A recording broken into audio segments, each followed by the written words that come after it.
You take those 3 categories and you put them into a positive affirmation every single month. I love having a yearly affirmation, but you know what? It gets old. But every month you have different things that you're focusing on, correct? Mm-hmm. And so to prevent yourself from feeling overwhelmed, you write an affirmation. So say in May, I directed a children's play. So in my affirmation is, I love practicing with 5th through 8th graders 2 hours a day. Okay, so that then when you're feeding your brain that, what's going to come out? The positivity. I remember, I think it's when we earned our first top director trip. We were remodeling a kitchen. We had no sink. We had no countertops for 6 months. We lived in like our bathroom, okay? And Ryan's whole family, my husband's family, came to visit. And they all asked me, brothers, kids, everybody. I'm like, why are you here? But they came. And they're like, why are you not stressed out? You have no kitchen. I said, I don't know. You guys, for 6 months, I looked at my affirmation. I told myself every day, I am not overwhelmed with remodeling my kitchen. I'm being so excited when it's done. I don't have to cook. Yeah, I don't cook anyways, but that's good. But you see how you feed yourself the brain. But I found that writing a monthly affirmation, and then you say it to yourself out loud every single day, makes a huge difference. And this traveler's gift is all about affirmations and not making excuses. Because I believe that an affirmation is the opposite of an excuse. Right? I am tired. I am not tired every day because I exercise. It's all in a positive present tense. Not I will be a red jacket. I am a red jacket. Who do you want to be this month? I'm a national sales director. So whatever I do, you guys, I want to act and dress as if I were a national sales director. That's my affirmation. So whatever it is. Isn't that kind of fun? So one of your assignments is to write your affirmation and email that to your director. Okay, so star that, circle it. The next thing is to write a bucket list. This helps you with emotional management. I have my own notebook, and it is a bucket list of 100 things that you want to do before you die, because this is your why. And your why becomes the next thing. Number 4, a goal poster. Because visual, your brain thinks in pictures. Billboards are so successful because they're pictures, not words. Okay, and Paul agrees. Pictures, pictures. Words can track. And I put put everything like a dream board. That's what Oprah calls them. Yeah. And what a goal poster will do is it keeps everything at conscious level.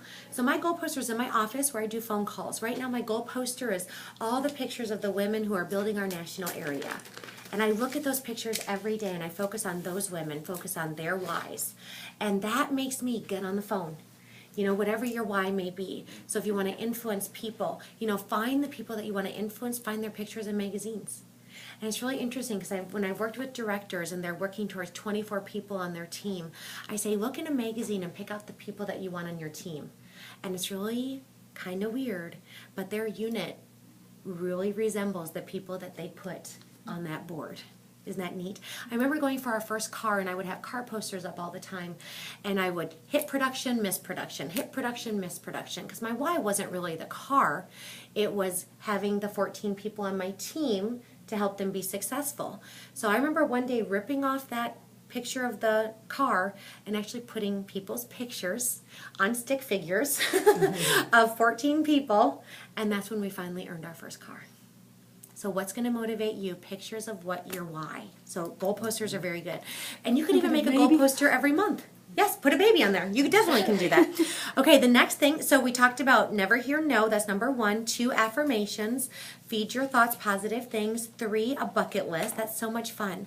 And then ask your husband, ask your boyfriend, ask your kids. I have all the things.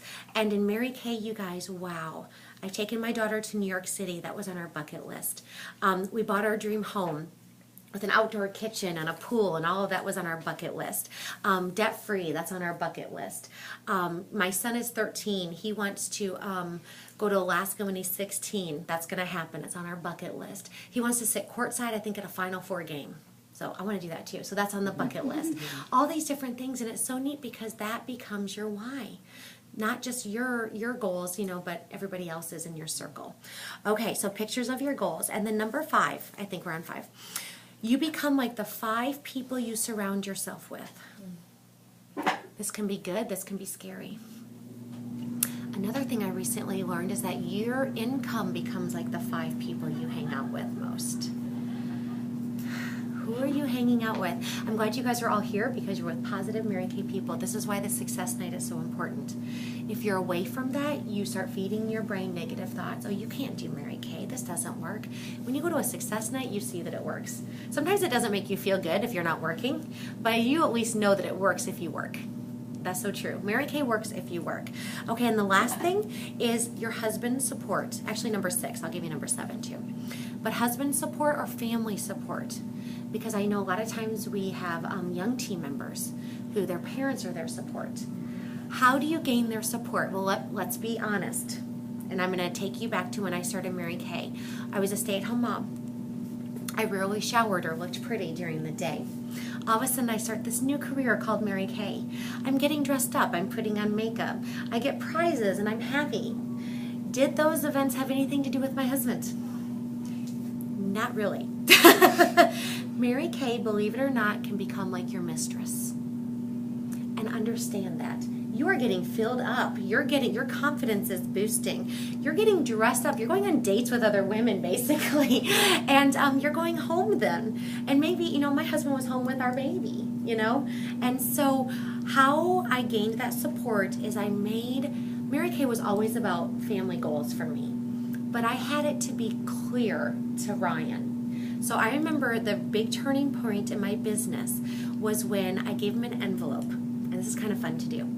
I gave him an envelope, and inside that envelope was a picture of a bear. And I said, this year, I'm going to pay for you to go on a bear hunt to Alaska. And so you guys, it went from, oh, you have another Mary Kay meeting or another appointment to, hello, why are you home? You need to go work. What are you doing?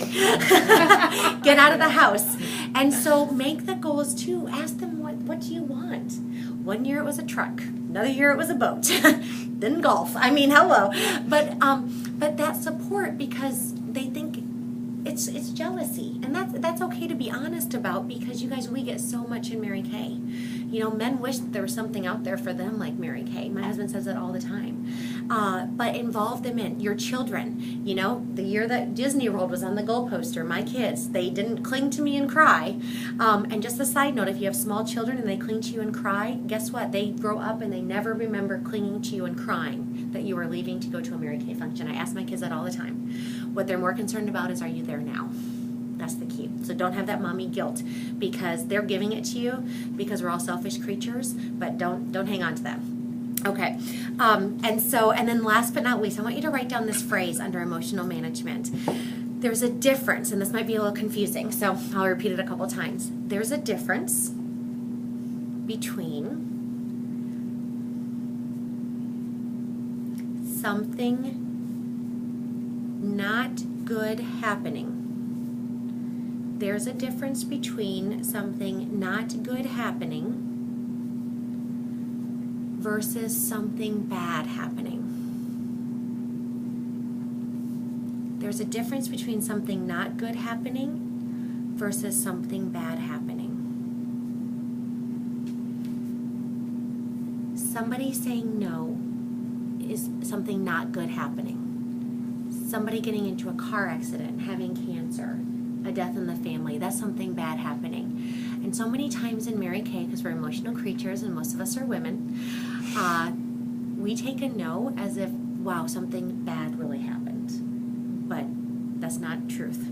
You're feeding your brain lies. And we do that all the time. If you're going to tell yourself stories, you guys, tell yourself good stories.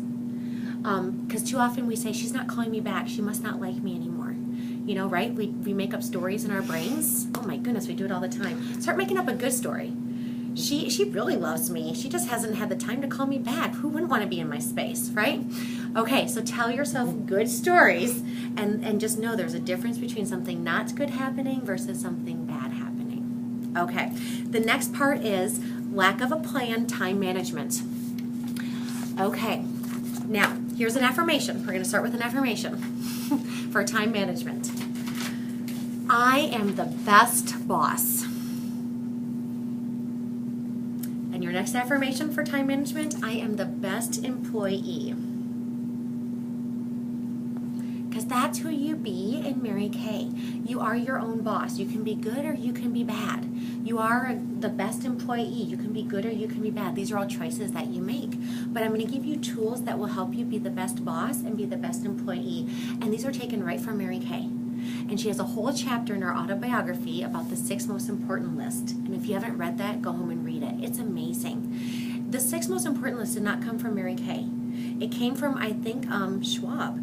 And he had his company analyzed, and he said, how can I make my employees more efficient? And the coach came in and said, well, everybody has a list of 20 million things. You can't do 20 million things. You have to do 6 things a day for your business, and this will make you more productive. Well, they did that, and you guys quadrupled their sales. And so that's what I'm going to teach you right now. So I'm the best boss, I'm the best employee, and also you can write this down, that if you weren't great at time management before Mary Kay, it takes 21 days to form a habit. 21 days to form a habit. So do not beat yourself up. So if you don't exercise, it takes 21 days to form a habit. If you don't stop, smile, because then those 21 days. Yes, and then you have to start over. That'd be awful. Okay, so the different things, I'm going to pass this around. This is called a weekly plan sheet. You can find this on MaryKayInTouch.com. Do a search at the top. A lot of the things that I talk about today, you can find right there. Do a search for weekly plan sheet. And what I do is I run my week Sunday through Saturday. On Sunday, I am my boss. I am the best boss. So what I do is you can color code and you can divide it up into God, family, career. But what are you going to do from 6 a.m. to 10 p.m.? I map out my days hourly. And I promise you that I get more done by noon than most people get done in a week. Okay? I also hire somebody. I have an assistant, and I had an assistant before I was a red jacket. Okay, I did not wait till I became a sales director, because I paid for things that took my energy away from the important things. I hired an 8th grader when I first started Mary Kay to watch my baby when I wanted to make phone calls, and she would clean my trays and mirrors and label my product. So I paid her $5 an hour or $5 in product. That's $2.50. That's like slave labor. Okay, but it worked out well. And I'm always used to having somebody help. So you can pay for these things. You guys, 1 hour a week to pay somebody $10 an hour, that's worth it. Let's think about that. At your careers, you can have somebody come in 2 hours a week, do the things you don't want to do, $20. You can sell $40 and pay somebody $20. High school, college kid, your own family members, you can pay. All right, maybe your husband wants some part-time work. That'd be great. Hire him and you can deduct it. Okay, but this weekly plan sheet is on Sunday. I map out my week. When I'm going to go grocery shopping. Okay, or when my husband's going to go grocery shopping. When you're going to clean your house, or when you're going to have your housekeeper clean your house. All these different things. It is wonderful. One of my customers, she's an interior decorator, and she said, how do you get things done? How do you volunteer at church? How do you have all this time? And I said, I do a weekly plan sheet. And so I taught her how to do one. And I remember the first day she did it, I saw her pick up her kids from school, and she said, oh my goodness, I got more things done today than I ever have, and even things that weren't on my list. Isn't that cool?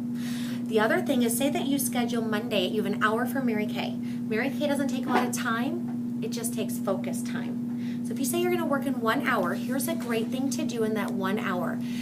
It's actually a 4-hour plan, but you can customize it to your life. If you really want to move up in the business, a 4-hour plan is great. And what do you do in those 4 hours? Because people say, what do I do? Or what do I do in my hour that I scheduled to do Mary Kay? You have 4 quadrants of your business in which you make money. You spend, say you have 4 hours, okay? And you can do an hour in the morning, hour afternoon, 2 hours in the evening. You know, on your way to work, lunch hour. You can, everybody's schedules are different. So these 4 hours is, one is you are selling. So if you have an appointment, obviously, you got that done, okay? 1 hour is selling. 1 hour is booking. Because this is what we need to spend our time on in Mary Kay. If you ever wonder, it's pretty simple. Selling, booking, 3rd hour is coaching. If you have appointments, you need to coach them. You need to get the guest list. Pre-profile the guests. You'll learn all this from watching the DVD in your starter kit, and also going through the Start Something Beautiful catalog that came in there. Those are like your Mary Kay Bibles, okay? And then the last thing is team building. Those are the 4 areas in which we work our business and build our business. Say you only have 1 hour to work Mary Kay that day. You spend 15 minutes on each thing. Now, if you don't have anybody to team build, or you don't have anybody that you're, following up with about Mary Kay, and if you don't have anybody to coach, and if you don't have anybody to sell to, you're going to spend that 1 hour doing what? Booking. Booking. Okay, those are the 4 things. So what those things become then is your 6 most important list. So this would be the other part of time management. On Sundays, I map out my week. And then I look at when I'm going to be in my